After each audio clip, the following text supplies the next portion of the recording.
कल आप लोगों की म्हणतात की अपक्षांची गरज नाही आम्हाला, क्या चर्चा हुई थी, क्या जो है जो विधायक संभावित जीत कर आएंगे एक मिनिट तुमचा प्रश्न काय? म्हणतात की अपक्षांची गरज नाही, कोणते गुलाबराव? पाटील बघा तिथे गुलाबराव देवकर जिंकून येत आहेत, त्याच्यामुळे त्यांचीच गरज पडणार नाही. जळगाव ग्रामीणमध्ये माझ्या माहितीनुसार राष्ट्रवादी काँग्रेसची तुतारी वाजते आहे, महाविकास आघाडीची, आणि गुलाबराव देवकर तिथे निवडून येत आहेत. त्याच्यामुळे त्यांची गरज आहे की नाही सरकार स्थापनेत हे त्यांनी ठरवायचं. आप बोलिए. सर, ये कल आप लोगों की एक जो है ग्रैंड हयात होटल में मीटिंग हुई थी, आज भी आप लोगों की कुछ मीटिंग होने वाली है, क्या इसमें प्लानिंग हो रही है कि जो विधायक संभावित जीत कराएंगे संभावित उम्मीदवार जो है, एक बात यह है कि कल सुबह से नतीजे आएंगे. हमें पूरा विश्वास है कि हमें बहुमत प्राप्त होने जा रहा है. 160 165 तक हम विधायक हमारे चुनकर आएंगे. महाराष्ट्र बहुत बड़ा राज्य है, दूर दरार से लोग चुनकर आएंगे. मुंबई में आने के बाद उनके लिए रहने के लिए जगह नहीं है, कहाँ रहेंगे वो, भागम भाग होगी, उनके ऊपर प्रेशर रहेगा इन लोगों का, खोके वालों का.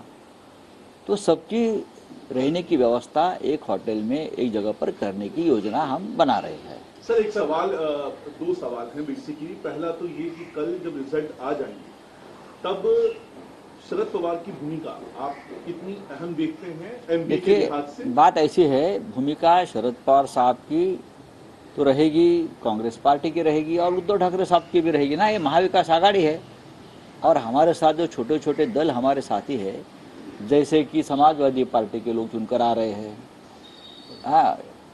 कम्युनिस्ट पार्टी के लोग चुनकर आ रहे हैं, शेतकरी कामगार पक्ष है वहाँ एक, उनके लोग चुनकर आएंगे, कुछ इंडिपेंडेंट आएंगे. लेकिन हमारा बहुमत जो है महाविकास आघाड़ी का वो पूरा बहुमत रहेगा.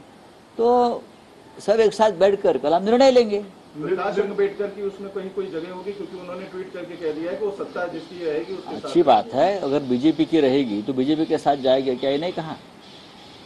बात रहे ऐसी है, सत्ता हमारी आ रही है, हमारी सत्ता आ रही है महाराष्ट्र में, और हमें सरकार बनाने से कोई रोक नहीं सकता.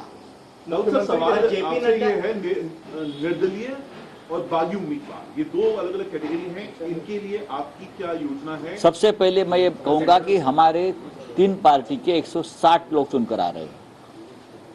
160 कांग्रेस, शरद पवार साहब की एनसीपी और उद्धव ठाकरे के नेतृत्व वाली शिवसेना, और हमारे छोटे छोटे घटक दल हैं, उनके 160 विधायक हमारे चुनकर आने के बाद में हम विचार करेंगे ना अभी. लेकिन हमारा सबके साथ संपर्क है. मैं किसी को बागी नहीं मानता हूं. चुनाव लड़ना सबका अधिकार है, कोई बागी नहीं है. चुनाव लड़ना सबका अधिकार है. कोई इंडिपेंडेंट लड़ता है, कोई छोटे छोटे दल का सहारा लेकर लड़ते हैं. जो लोग मजबूत स्थिति में है वो सभी के साथ हमारा डायलॉग चल रहा है. मुख्यमंत्री के चेहरे को लेकर कहीं कोई चर्चा हो रही है सर? जो आप लोगों ने कल बैठक की उसमें कहीं कोई चर्चा हुई चेहरे को लेकर? क्योंकि कांग्रेस की तरफ से सबसे ज्यादा सीटें उनकी हैं और जीत का दावा किया जा रहा है, सबसे ज्यादा नंबर उनके आएंगे. और जो फॉर्मूला आप लोगों की तरफ से किया गया था कि जिसकी जितनी ज्यादा, ऐसा कोई फॉर्मूला अब तक बना नहीं था और ना बनेगा. सब मिलकर नेता चुनेंगे, मुख्यमंत्री पद का नेता चुनेंगे, सब मिलकर बैठेंगे. कोई फॉर्मूले के बारे में अब तक चर्चा नहीं हुई है. हयात हॉटेलमधली बैठक पार पडल्यानंतर तुम्ही जयंत पाटील आणि बाळासाहेब थोरात आणि एकाच गाडीतून जातो ना आम्ही. गाडीचं स्टेअरिंग जयंत पाटील, आमची महाविकास आघाडी ही एकत्रच प्रवास करते. गेल्या 3 वर्षापासून आपण पाहिला असेल, 3-4 वर्षापासून महाविकास आघाडी ही स्वबळावर सत्तेवर येते. आणि जे गाडीत बसले होते त्यातला प्रत्येक जण निष्णात ड्रायव्हर आहे, सारथी आहे. आता त्या गाडीमध्ये अजून कोणी बसणार आहे का ते आता उद्या कळेल तुम्हाला. राऊत साहेब हे सूचक आहे का की जयंत पाटलांच्या हाती स्टेअरिंग होतं? हे सूचक कसं आहे, ते उत्तम ड्रायव्हर आहेत, त्यांना उत्तम वाहन चालवता येतं, हा माझा अनुभव आहे.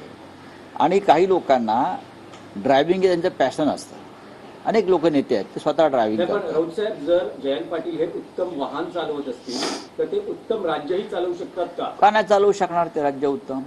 महाराष्ट्रामध्ये महाविकास आघाडीमध्ये एकापेक्षा एक उत्तम. उद्धव ठाकरे यांना सरकार चालवायचा अनुभव नव्हता, त्यांच्या इतकं उत्तम सरकार कोणीच चालवलं नाही महाराष्ट्रामध्ये. म्हणून तर आम्ही म्हणतो ना की त्यांच्या नेतृत्वाखाली आम्ही सरकार बनवण्याचा प्रयत्न करू म्हणून. तो सर ये माना जाए कि आपकी तरफ से उद्धव ठाकरे के लिए जैसा ठीक है, वो आप अगर मगर की बात मत करें. मुख्यमंत्रीबाबत चर्चा झाली नाहीये. संजय राऊत काही बोलतात. असं कोण म्हणताय? नाना पटोले म्हणतात. पण मी कुठे म्हणालो चर्चा झाली म्हणून? कालपर्यंत ते म्हणत होते मी मुख्यमंत्री जावा. कोण? नाना पटोले. पण मी असं म्हणालो का चर्चा झाली मुख्यमंत्री पदावर? आम्ही म्हणालो की सरकार स्थापनेबाबत आमची चर्चा झालेली आहे. त्यांचं ते काय म्हणतात त्याच्यावर तुम्ही मला उलट तपासणी घेऊ नका. सॉरी. राऊत साहेब, आणखी एक विषय आहे महाविकास आघाडीतला. दक्षिण सोलापूर मधला जो वाद आहे तो इतका चिघळला आहे की एकमेकांची गाडी फोडणं, घरं फोडणं इथपर्यंत भाषा गेलेली आहे. नाही, त्याच्याविषयी माझ्याकडे काही माहिती नाही. दक्षिण सोलापूरची जागा ही शिवसेनेला अधिकृतपणे सुटल्यावर तिथे अधिकृत उमेदवाराचं जे आहेत महाविकास आघाडीचे त्यांचं सगळ्यांनी काम करणं अपेक्षित होतं.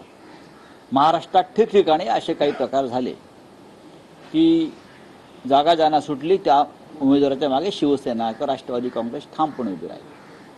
काही अपवाद आहेत, त्या संदर्भात आम्ही उद्या निकाल लागल्यावरती एकत्र बसून चर्चा नाही, करू. पण राऊत साहेब, मानसर नावाने सुशील कुमार शिंदे, प्रणिती शिंदे यांच्या फोटोला जोडे मारण्यापर्यंत बघा, आंदोलन गेलं. लक्षात घ्या की हे का आणि का घडतंय हे एकदा आम्हाला तपासून पाहावं लागेल. सुशीलकुमार शिंदे ज्येष्ठ नेते आहेत, त्यांच्या बाबतीत असं घडू नये. पण का घडलंय, लोक का संतापले आहेत, लोक का चिडले आहेत, या संदर्भात आम्हाला माहिती घ्यावी लागेल. माझ्याकडे त्याविषयी पूर्ण माहिती नाही. 2019 में